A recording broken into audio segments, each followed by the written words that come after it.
I just wanted to say a very few things. Why we're here. This is a philanthropic commitment, and it is really about the trajectory of ideas. How do ideas start? How do things grow? But if there is a principal message in this, in really what Jim Cameron embodies, it's this, that his parents never said to him, you can't. They always said, you can. So what Jim expresses is something that I think every single one of us in this room aspires to, and also in our own work, we hope, expresses. And that's the unbounded imagination. That's the boldness of creativity. So we thank you, we thank the Cinémathèque Française for being our partners in sending what we think is one of the most important messages in general, that we can, that we have agency, that we can dream, and we can realize our dreams. So thank you very much. Merci. Alors, au nom de mes collègues extraordinaires, dont la directrice créative de la Fondation, Kim, ici, je voudrais juste dire quelques mots pour expliquer pourquoi nous sommes ici. Cette présence et cette exposition, c'est un vrai engagement philanthropique qui explique la trajectoire d'une idée, qui explique comment une idée, où elle commence et comment elle grandit ensuite. Et si James Cameron incarne une chose, c'est vraiment ça. C'est que ses parents, depuis toujours, ne lui ont jamais dit « tu ne peux pas », ils lui ont dit au contraire « tu peux ». Et ce qu'il exprime lui et ce qu'on veut exprimer, c'est ce à quoi chacun d'entre nous aspire.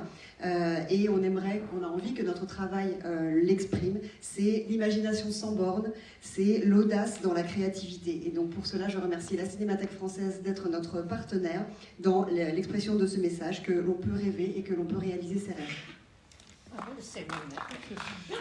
I apologize. I'm going to say just a couple of other things.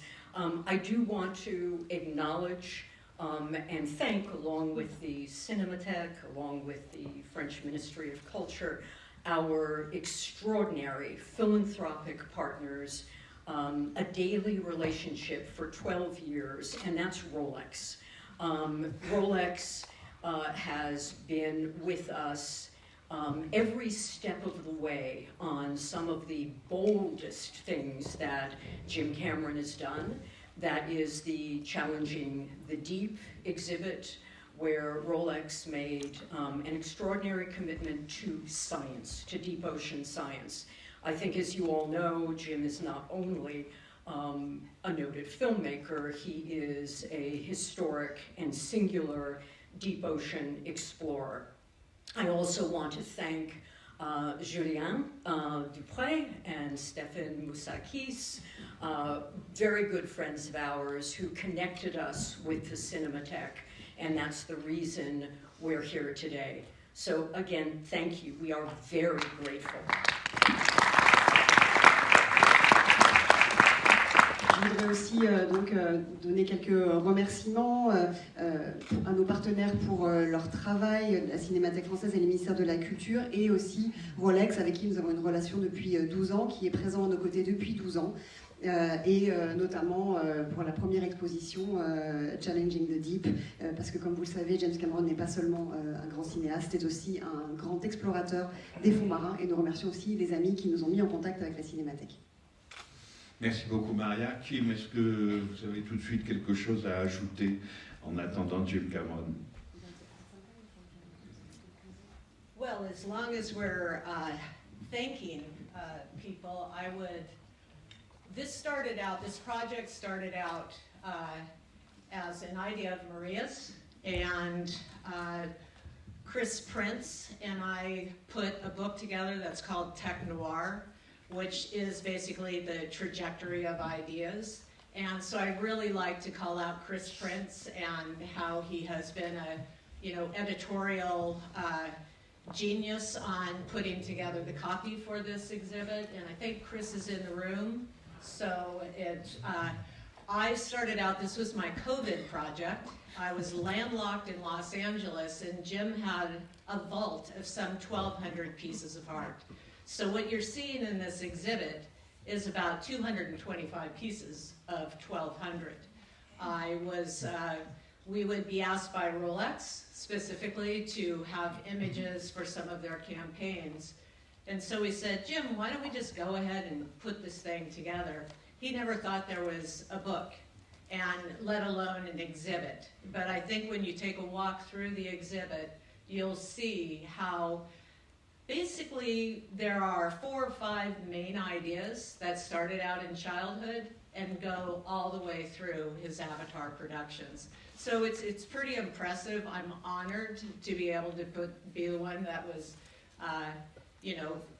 tasked out with putting this together. But as I was scanning these images and putting everything together for the book, it was just like you really see somebody who's a storyteller, and a magnificent way of, each one of these images, like as I put them together, you've never seen an image like this. It is really something that we wanted to showcase, is how, the thought that went behind it. So anyway, I hope that's communicated well. We had an excellent team at Cinémathèque. Goth, with her production team, has been incredible to work with. So yeah, I just want to thank everyone that's been involved.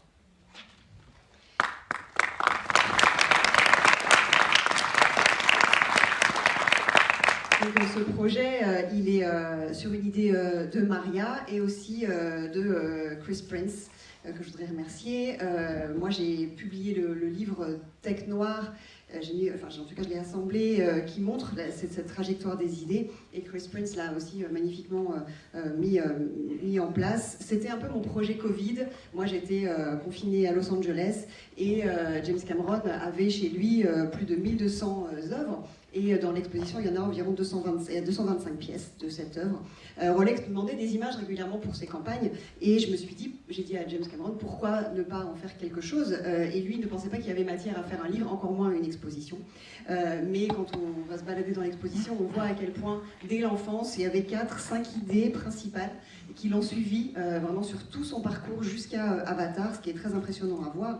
Moi, je suis très honorée d'être celle qui a pu justement assembler tout ça et de montrer à quel point c'est un conteur et qui a une vision magnifique. Quand vous voyez ces images, vous dites on n'a jamais vu une image comme ça. On espère que voilà, tout ça est transmis dans l'exposition. Je voudrais remercier toutes les équipes de production.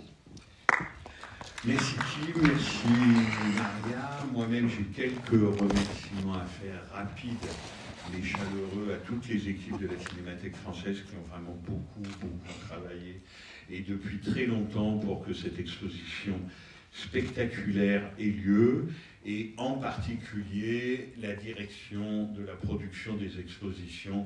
Donc un grand merci, je crois qu'elles sont dans la salle, à Agathe Moroval, à Sophie Regard-Baldassari et à toutes les équipes, parce qu'elles ont vraiment beaucoup travaillé. Je pense que vous pouvez les applaudir. Surtout,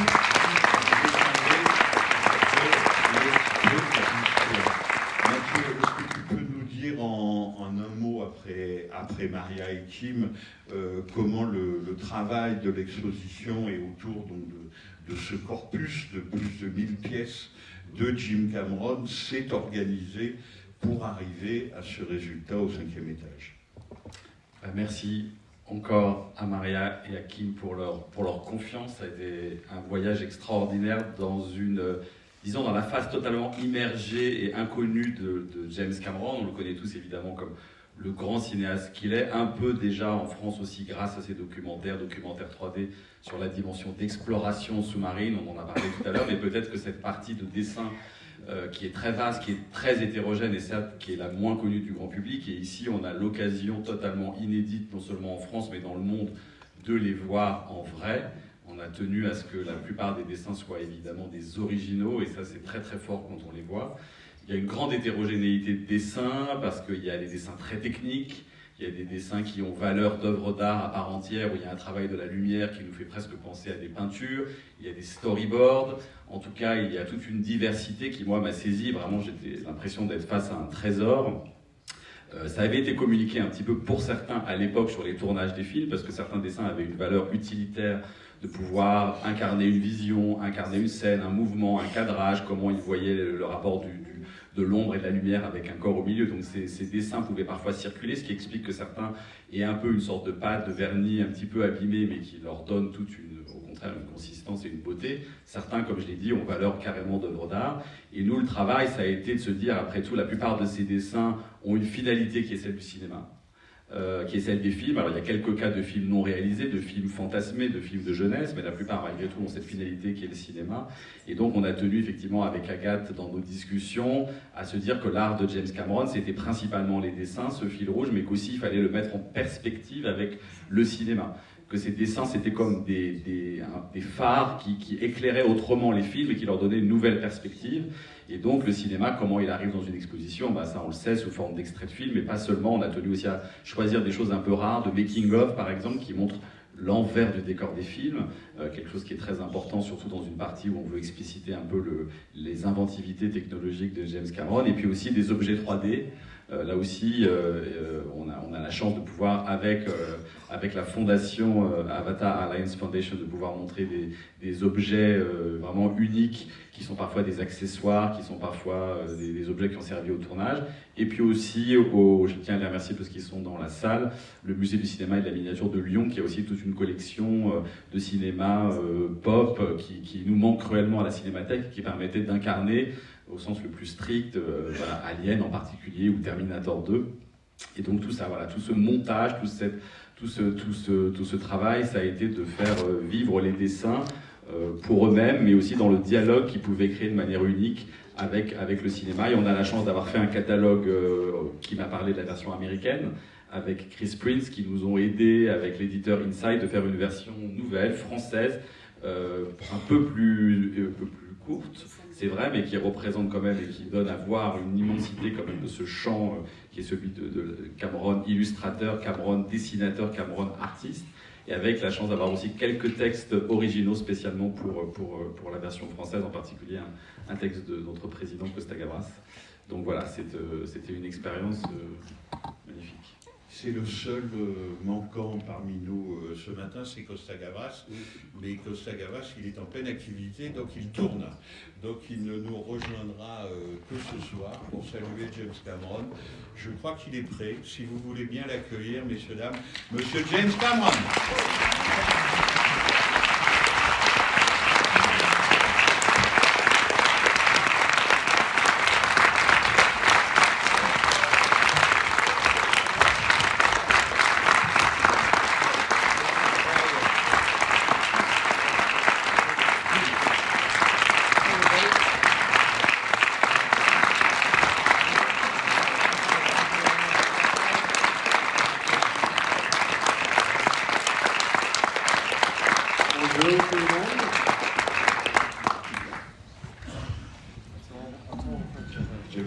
Bonjour, merci beaucoup d'être avec nous à cette conférence de presse.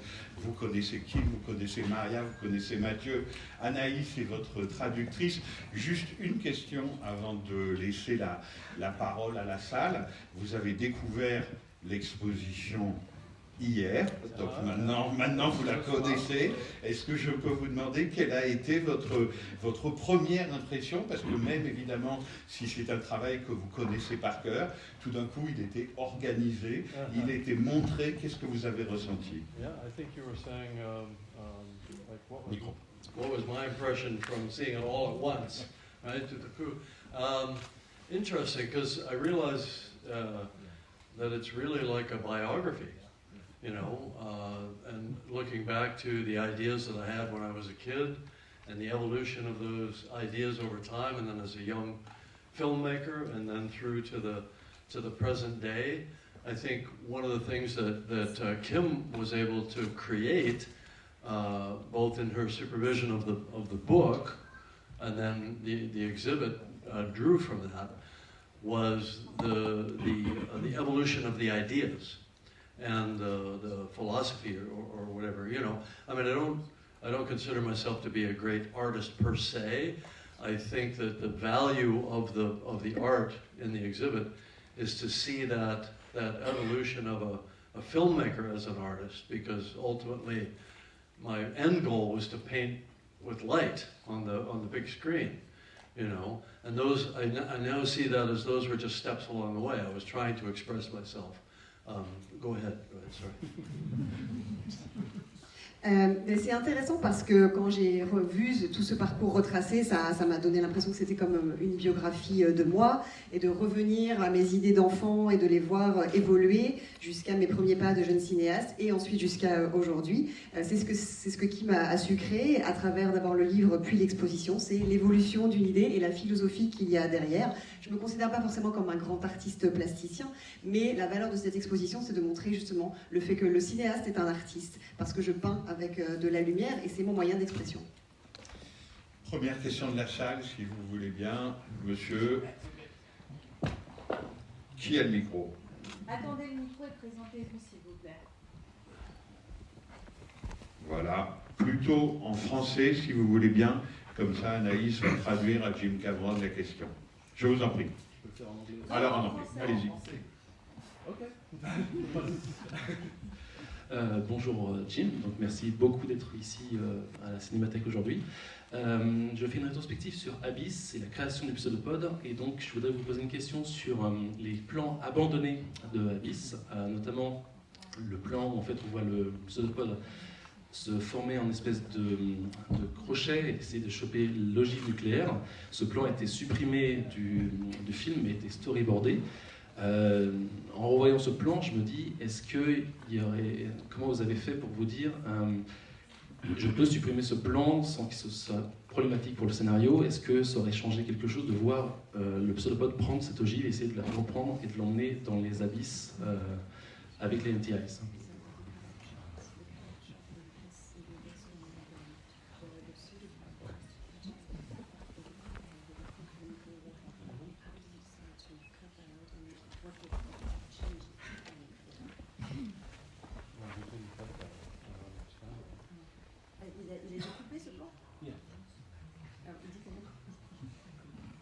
I'm not quite clear on the question because the scene with the pseudopod, right? The water tentacle, was that removed in France? Because No, that's the shot where the pseudopod.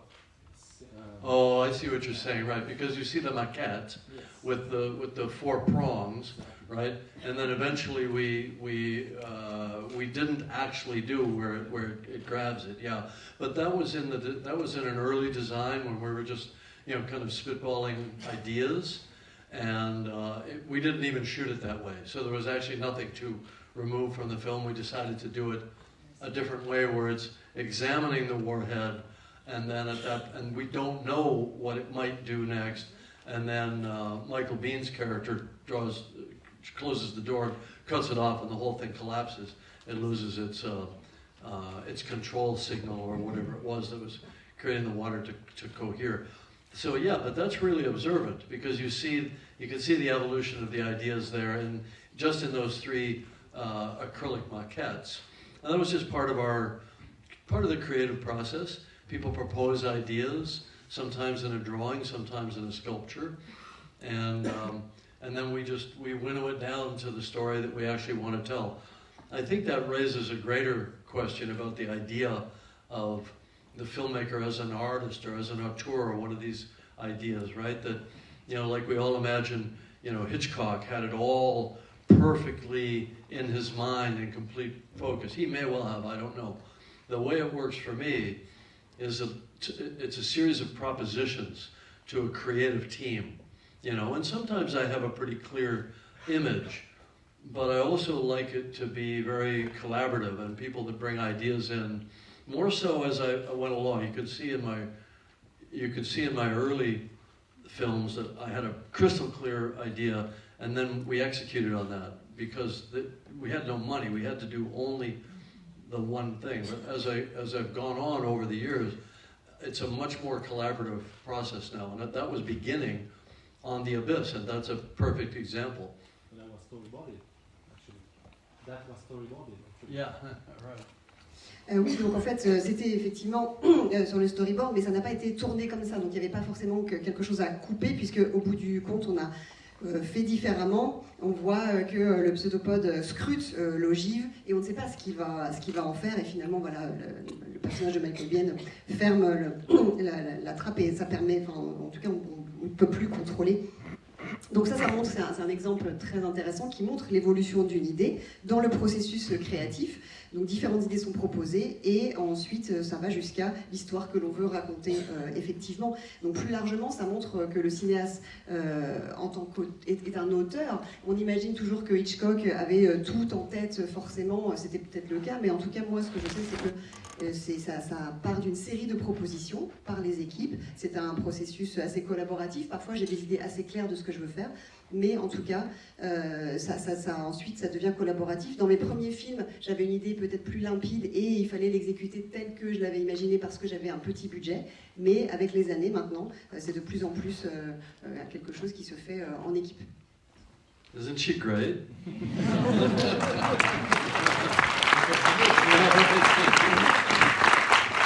Je rappelle que James est canadien, on parle aussi français dans votre pays.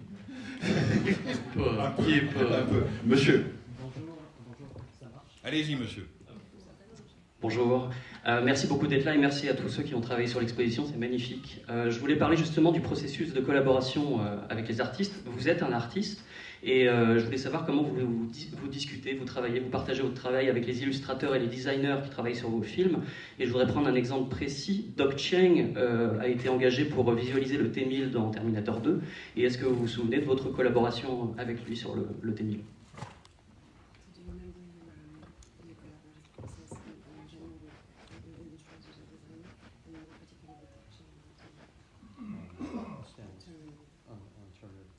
Yeah, well, thank you for that. Yes, it is a very collaborative process.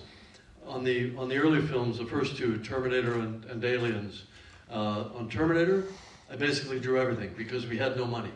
So I figured, okay, I'm a designer. That's one salary we could take out of the budget, right? By the time I got to Aliens, I was able to work with some top artists like Ron Cobb and Sid Mead, who were top designers in science fiction films at that time, so I felt like I'd really arrived.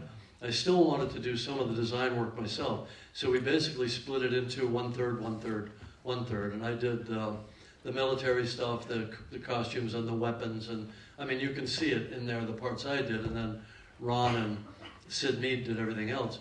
Then subsequently on the Abyss, I just worked with other artists. You can see that my artistic contribution to the Abyss was considerably less. And why don't we let you translate that, and then I'll go back and talk about Terminator, because I worked with Stan Winston on that film, and that was an interesting collaboration. Alors oui, sur mes premiers films, donc les deux Terminator et Aliens, c'est moi qui ai tout dessiné pour des questions de budget. Hein, c'était ça en moins qu'on avait à imputer à notre budget. Et sur Aliens, j'avais quand même deux autres collaborateurs, des designers, dessinateurs. Donc on s'est partagé le travail en trois et on voit dans l'exposition que moi j'ai continué à dessiner, par exemple, tout ce qui est les uniformes militaires. Et ensuite, sur Abyss, ma contribution artistique a commencé un peu à être moins importante. J'ai engagé d'autres personnes, mais donc pour revenir à Terminator. So on Terminator, I worked with Stan, and Stan and I hit it off right away. We became great friends, and we were best friends through the end of his life, which unfortunately was cut short by cancer. But I was fascinated by how Stan and his team could make these things real through sculpting and mold making and so on. And Stan always thought that the art was the most important thing. And he had his own little stable of artists that were very, very talented. But when I walked in, I'd already kind of drawn it all up because I didn't know who was going to have to execute on this. And Stan, to his credit, just embraced the design and then started thinking about, all right, now how can we actually do this? He had done robot suits in the past, but obviously the Terminator was about an endoskeleton that was within a human body. Yes, a big body, obviously Arnold Schwarzenegger, but still, it was the opposite problem. How do you design something that could be inside somebody, not something that could be outside and worn like a C-3PO or most of the robot characters that had existed before. So they had to really think about how they could use puppeteering, and they settled on a bon raku style where it's puppeteered with rods and things that are external. And of course there was no digital removal at that point, so we had to be very clever about our lighting and our framing and all those things. And he and I just formed this great collaboration around that, solving that problem. Are you okay with that? Et donc oui, Stan est devenu, on est devenus amis dans la vie, on était déjà amis et dans sa vie qui malheureusement a été écourtée par un cancer. Et il avait, avec ses équipes, cette grande capacité à rendre les choses très réelles. Et pour lui, l'art était le plus important. Il avait toute une écurie d'ailleurs d'artistes, mais moi, j'avais tout dessiné à l'avance sans savoir qu'il avait à sa disposition beaucoup de personnes talentueuses.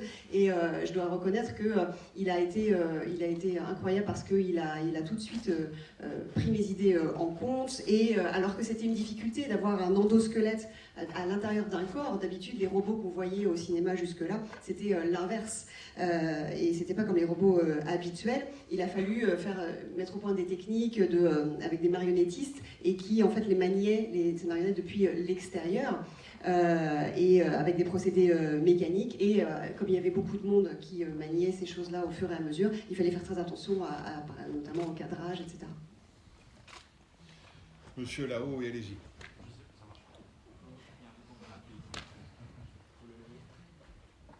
Là, c'est bon. Voilà.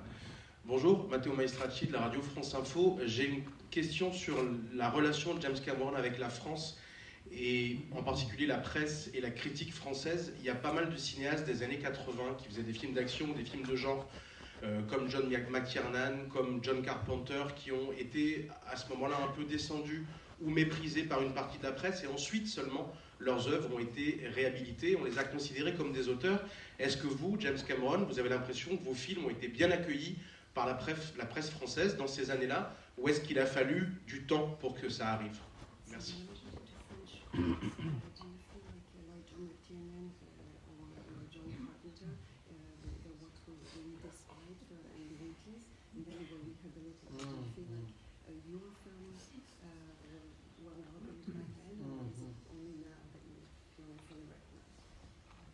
Well, that's an interesting question. I didn't realize that John Carpenter's work, for example, which we all celebrated as young filmmakers, as what we call guerrilla filmmakers, that was not accepted here and was discovered later. I recall The Terminator and Aliens, my first films, being well received here, so I don't think there was a rediscovery process, but I do think, for example, that Avatar: The Way of Water was very well received here, disproportionately even to the rest of the world. I think it was on a per capita basis, on the basis of the population of country, France was the #1 territory. So my impression, and I may be wrong, is that I seem to have had a relatively loyal fan base over time for my films here, and it's continued to grow over time. So I always feel kind of welcome here with the cinematic ideas that I'm trying to express. For some reason, they seem to resonate better here. Of course, you have critics in every place in the world, and that's okay too. That's what I think. That's what art is all about: is to throw ideas out there, see who accepts them, see who challenges them, let it start a discussion. I enjoy that part of it. Je ne savais pas que des cinéastes, par exemple, comme John Carpenter, n'avaient pas forcément été bien considérés à l'époque et qu'ensuite ils ont été redécouverts plus tard. Pour mes films de mémoire, de Terminator et Aliens, ils ont, je crois, été plutôt bien accueillis ici, donc il n'y a pas eu de redécouverte à faire réellement. Mais je me souviens aussi que Avatar, la voix de l'eau, a été très très bien reçu en France, et même de façon presque démesurément bien reçue par rapport au reste du monde. Et je crois que la France, par rapport à sa population population et le pays dans lequel le plus de personnes ont vu le film. Et donc je pense que j'ai eu plutôt des fans fidèles, voilà, une fanbase qui m'est restée fidèle et qui a continué à grandir avec le temps, et que mes idées de cinéma ont eu de bons échos ici. Après, c'est normal d'être critiqué. En tant qu'artiste, on lance des idées et c'est normal aussi qu'elles plaisent, qu'elles ne plaisent pas, ou qu'elles ouvrent le débat. I'd just like to add to that quickly that one of the things that strikes me about the French audience is that in this country, you know, cinema has been kept alive as an art form and as something important. You know, not just as pure entertainment. Some countries, like I would say, you know, Japan has almost turned its back on cinema in the sense of the cinema experience, going to a theater. And I think it's alive and well here, and it's considered important, culturally important, not just, you know, kind of frivolous entertainment. And I think that's important, and I just applaud that. I applaud that French audiences have this sense that you know, cinema is an important expression, human expression, and a lot of places that's not the case. Et je suis frappée globalement de voir les publics en France et de voir à quel point le cinéma est encore célébré de façon très vivace et vivante, comme une forme d'art, comme de la culture, et pas comme un simple divertissement frivole. Il y a beaucoup de pays qui ont un peu renoncé à cette idée du cinéma comme un art et comme de la culture. Des pays peut-être comme le Japon qui ont un peu tourné le dos à l'expérience aussi de la salle. Donc j'applaudis ça, et le fait que la France considère encore que c'est une importante expression humaine. Un mode d'expression. Qui a le micro par là, ici, et vous passerez ensuite à devant avec le chapeau là qui attend depuis un moment. Allez-y. Il faudrait l'ouvrir. Voilà. Bonjour. Bonjour Monsieur Cameron, je m'appelle Julien Josselin, je suis scénariste français et vidéaste. Et j'ai toujours été un très très grand fan du film Titanic dont j'ai étudié le scénario très très longtemps. Et je me suis posé une question, j'ai voulu faire une expérimentation vidéo. Et en fait, je me suis posé la question, est-ce qu'on peut, en changeant un tout petit détail dans l'histoire, changer au final l'ensemble du film? Et donc j'ai réalisé moi-même ma version de la fin de Titanic. Ma question c'est, Monsieur Cameron, est-ce que vous accepteriez de me donner 1 minute de votre temps après ce Q&A pour que je vous montre ma fin de Titanic, s'il vous plaît?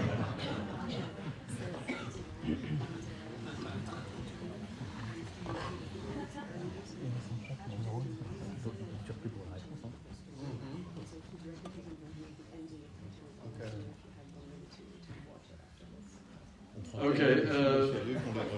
Any clues? Do you want to share any spoiler alerts? Des petits éléments. We actually shot an alternate ending to Titanic, in which Bill Paxton's character sees old Rose throw the diamond away, or actually about to throw the diamond away, and pleads with her not to do it. And we had this whole elaborate storyline that led up to that, and my wife, Susie, played the other character in that scene, and it was really about, you know, what did we learn from the lesson of Titanic. And it was just too much. The film didn't need it. We wanted to be swept out of the theater on a wave of emotion around Jack and Rose, so, you know, I cut all that stuff out. But I had really wanted to shoot an alternate that went as part of the alternate only to show to the studio one time. And it went like this. When they see her throw the diamond away, the big guy with the beard pulls out an Uzi and just blows her in slow motion off the back of the Titanic. And I wanted to show that to the studio, just because that's my perverse nature, that after they had spent all this money and they believed we were all doomed and the movie was doomed and everything. And I said, what, you know, and I just wanted to see the looks on their faces, but we never did it. Donc, on a tourné une fin alternative où le personnage de Bill Paxton voyait Rose, donc âgée, qui s'apprêtait à jeter le diamant. avec à côté ma femme Suzy qui joue donc le rôle de sa fille. Et en fait, finalement, on n'avait pas besoin, j'ai trouvé que le film n'avait pas besoin de ça et que je voulais que les gens quittent la salle de cinéma avec cette émotion très forte, cette vague d'émotions qui les envahissait. Mais j'ai été tentée de montrer ça au studio, un peu pour leur faire peur, et c'est un peu ma petite nature perverse, juste pour voir leur tête. Mais bon, finalement, je ne l'ai pas fait. Julien Sauvadon, France 3. Il y a des pièces extraordinaires qui proviennent de votre propre collection dans cette exposition. Et puis il y a aussi des pièces, des souvenirs de vos tournages. Je suis là. Des souvenirs de vos tournages qui proviennent du musée Cinéma et Miniature de Lyon, dont la vocation est de préserver, de restaurer ce genre de souvenirs de tournage. C'est le cas notamment du T-1000 ou du Terminator ou du costume d'Aliens. Je voulais savoir ce que ça vous a fait hier quand vous avez visité l'exposition de revoir ces pièces assez rares finalement et qui datent d'il y a une quarantaine d'années.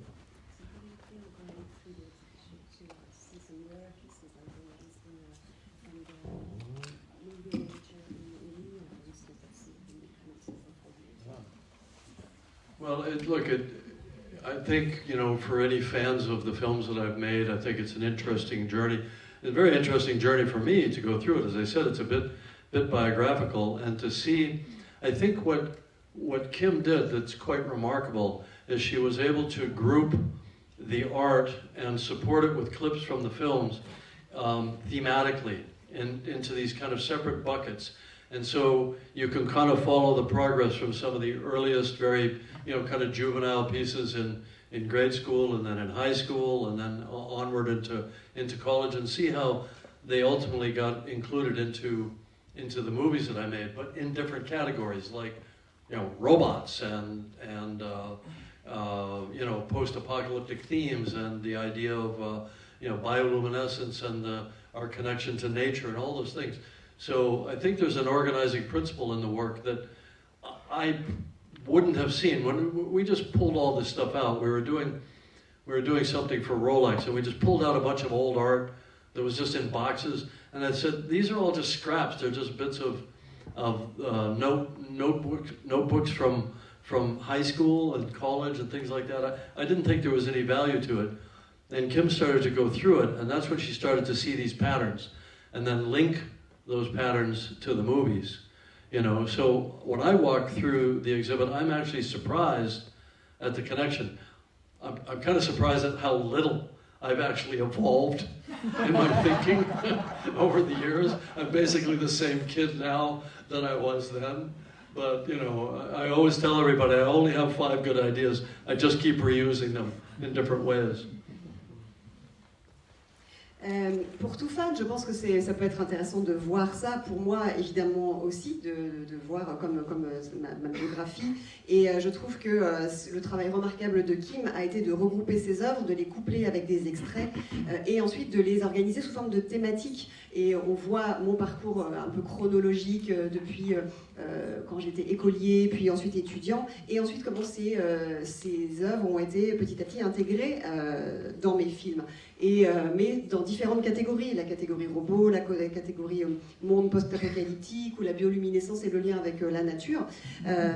Et au départ, moi, quand on a sorti des pièces ou des œuvres pour Rolex, moi je voyais ça un peu comme des vieux carnets, des choses qu'on récupérait, un peu des fonds de tiroir. Mais Kim, elle y a vu des motifs récurrents. Et moi-même, après coup, je suis très étonnée de ces liens qui sont faits. Et surtout, je me dis, étonnée de à quel point finalement j'ai peu évolué dans ma conception, dans mon imagination. Je suis toujours le même enfant. Et comme je dis souvent, j'ai 5 bonnes idées que je recycle dans mes films. Does Jack die in your ending? Est-ce que Jack meurt dans votre fin aussi? Just popped into my head. I wonder why. Allô? Oui, on m'entend. Bonjour. Par ici. Ici. Bonjour, monsieur Cameron. Perla Messica pour la Perle. J'ai été subjuguée par vos dessins dans cette exposition, peut-être plus que vos films. Autant. Très simplement, j'aimerais vous entendre plus en détail pour savoir quelle place ça tient dans votre processus de création et savoir si vous utilisez aujourd'hui les outils d'intelligence artificielle comme Midjourney pour dessiner vos storyboards ou pour penser vos films. Merci.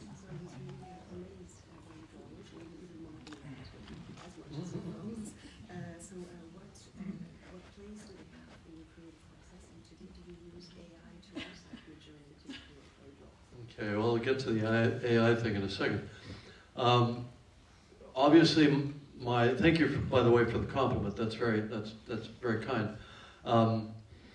So drawing and expressing visually was just something I was doing before I became a filmmaker. To me, filmmaking was the next step of expressing ideas visually. And I used drawings for storyboarding, for myself, for design, and so on. And you could see that I relied on my own skills.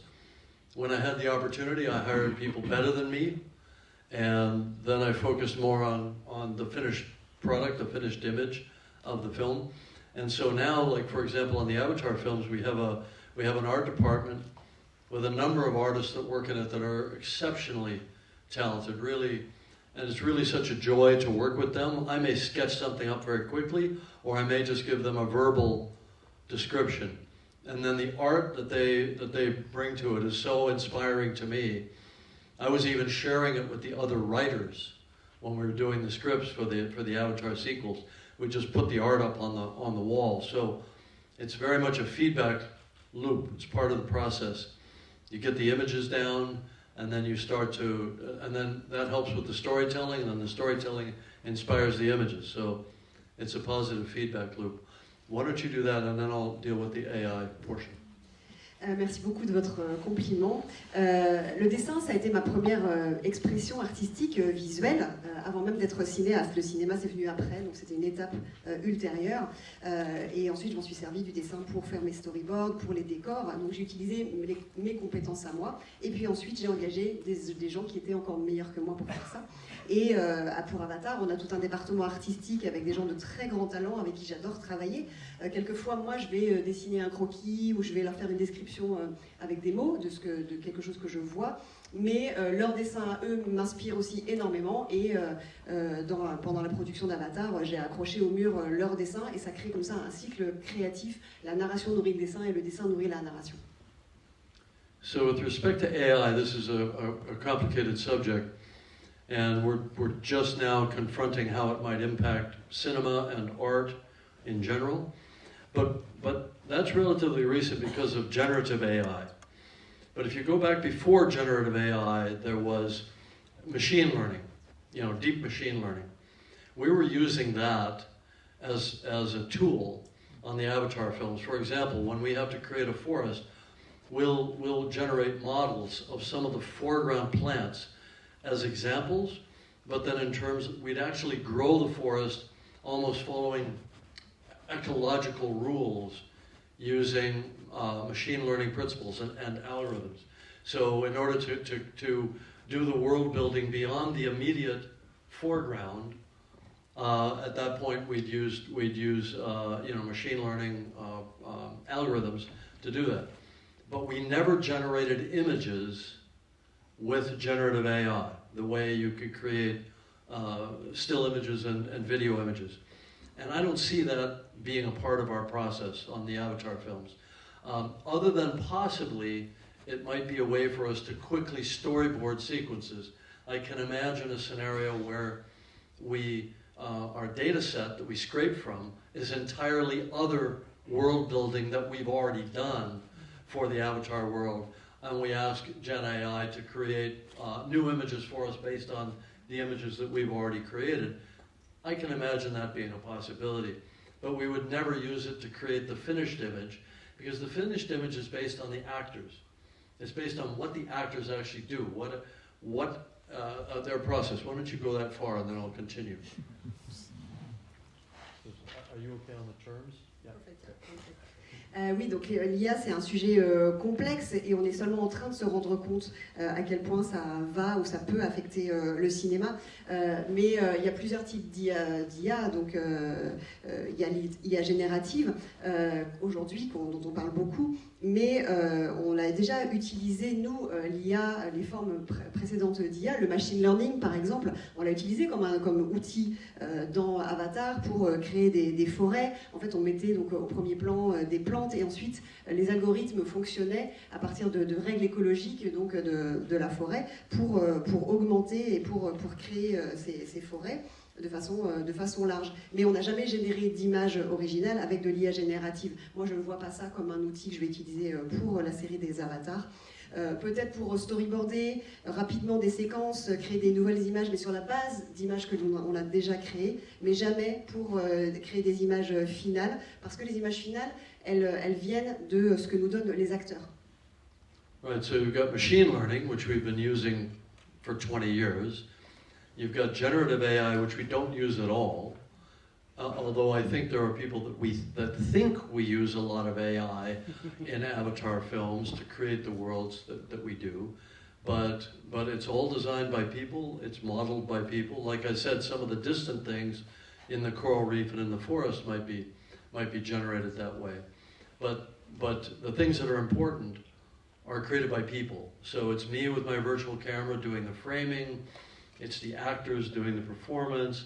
It's the art directors creating the colors and the designs of the creatures and all the models down to every piece of the coral reef, every fish, everything that you see in front of the camera. I always say every blade of grass is conceived of by a human.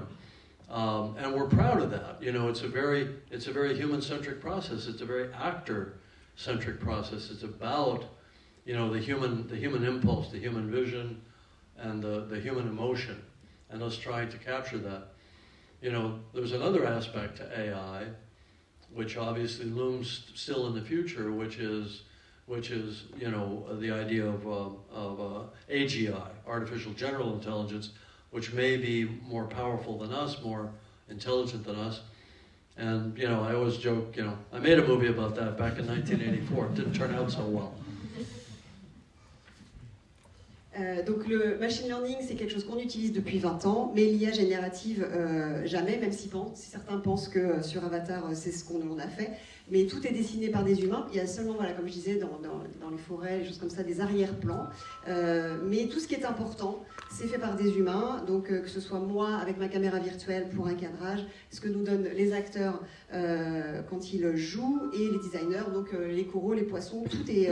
et j'aime bien dire que chaque brin d'herbe est conçu par un humain. C'est quelque chose dont on est fier, parce que pour nous, c'est un processus qui est humano-centré, parce que ce qu'on veut partager, c'est une vision humaine, c'est un élan humain, une émotion humaine. Et après, il y a d'autres aspects de l'IA, donc la prochaine génération d'IA, des IA qui seraient plus intelligentes que nous, qui pourraient arriver. Et moi, j'aime bien blaguer en disant, moi, j'ai fait un film là-dessus il y a 40 ans, qui s'appelle Terminator, et ça tourne pas très très bien, en fait. Yeah, and I think we're all going to get replaced by a machine super intelligence sooner or later, so, have fun. Moi, je pense qu'on va être remplacé très bientôt par des machines super intelligentes, donc bonne chance. Oui. Il en a pinceau. Je voudrais vous dire, Monsieur James Cameron, que c'est un honneur de vous parler. Je pensais que c'était impossible, que vous étiez un personnage vraiment fantastique et que vous n'existiez pas. Et je vous voyais que dans les films. Alors, tous les fantasmes que vous avez parcourus jusque-là me poussent à vous poser une question. Et cette question, évidemment, qui est analysée dans tous vos dessins, qui remémore tous vos films. Et ma question est un peu indiscrète, et pardonnez-moi de vous la poser. Comment dessinez-vous votre sommeil? Parce qu'avec tout ça, comment vous dormez? Parce que je ne pourrais pas dormir en faisant des films comme ça. Comment vous faites? Very impassioned question.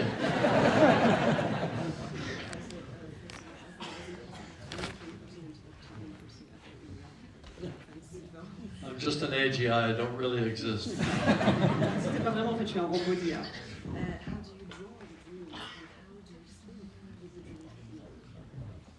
Well, look, I think I love dreams, and I even love nightmares, because I get a lot of good story ideas from nightmares. I love the dreaming process, you know, which is just the mind entertaining itself and running that storytelling engine, you know. And I find that the actual dreaming process, you know, when sleeping, is not dissimilar to facing the blank page of telling a story, writing a script. And I write or co-write all my films. And just like in dreams, things happen where one part of your brain is surprising and amusing or terrifying, the sort of subjective part of your brain, the me in the story. When I'm writing, sometimes the characters take on their own life. And I'll find myself writing a line of dialogue I didn't expect the character to say.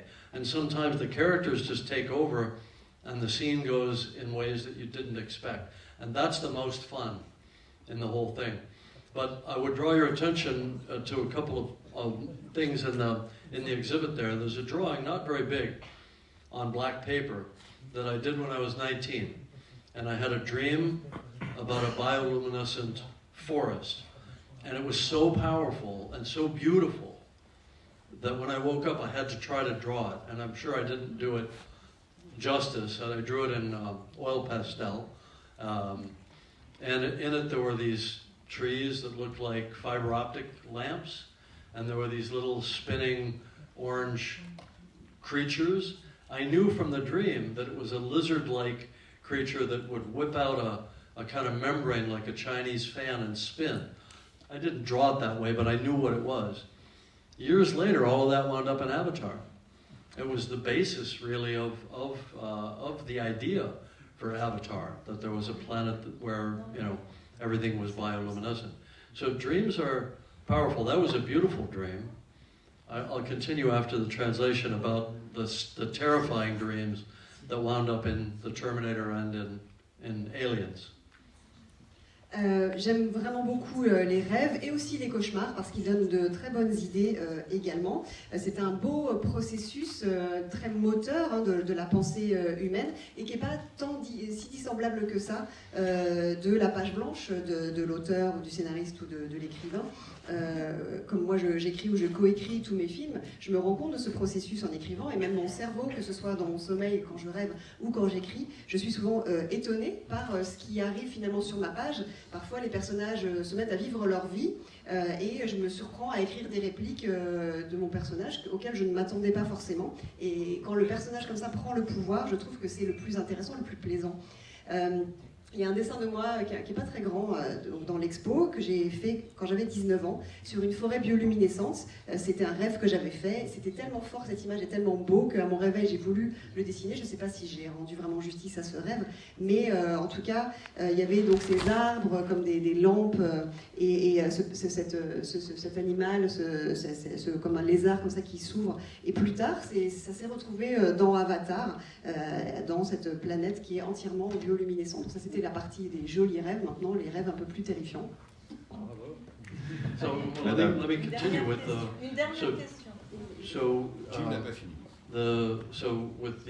on the nightmare side, I was in Rome, and I was broke, I was sick, I had a fever, and I had a dream of a chrome skeleton coming out of the fire, which is obviously the origin of the Terminator. But here's what's interesting about that. What I saw in the dream was the chrome skeleton coming out of the fire. But what I knew, like there's a part of your mind that knows things about the images. I think of it almost like metadata, like there's a whole narrative going with the image. I knew that it used to be, previously was a guy covered in skin or maybe plastic covering or whatever, and that had burned away and that this was being revealed. I didn't see that whole story take place. I just saw that one image. From that image, but knowing that, I then, when I woke up, I started to create the story, and then that ultimately turned into the story of the Terminator.